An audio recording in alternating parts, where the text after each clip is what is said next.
Sasa hiki kiburamba nilikiambia kisitoange hizi vitu zake juu ya maji. Hakisikiangi. Madam, haro salimika. Si hata salimikange. Ni sawa tu.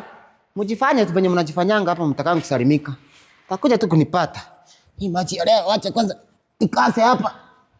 Alipramba aliwacha inamwaga maji, sijui inamwagia wapi. Hii hata ilikuwa imejaa maji. Kiateka. Sema. Mbona siweji imejaa kwa nyumba yangu? Sasa bana hizi blockage. Sasa blockage unaniambia nini? Sifanyi kazi. Nini sifanyi kazi? Nataka upige mwenye nyumba kuja nitengeneze. Sasa nimekusalimia hapa ukajifanya venye unachoma mtu wacha. Hata na salamu kwani ni mkisi. Sasa unataka nini?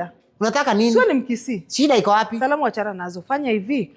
Nataka uite mtu akuja kuangalia choo. Mimi nimechoka kukaa. Sasa uangalie kama kazi yako ni kujaza choo. Unataka kusaidiwa aje? Na usinitukane. Sasa mbona mwingine acha complain wewe unakuja tu kusema hapa.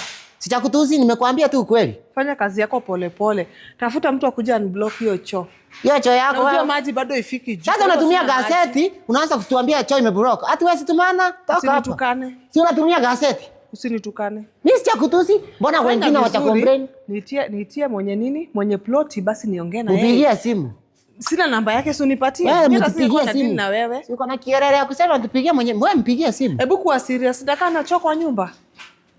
Kama unatumia gazeti nifanye nini?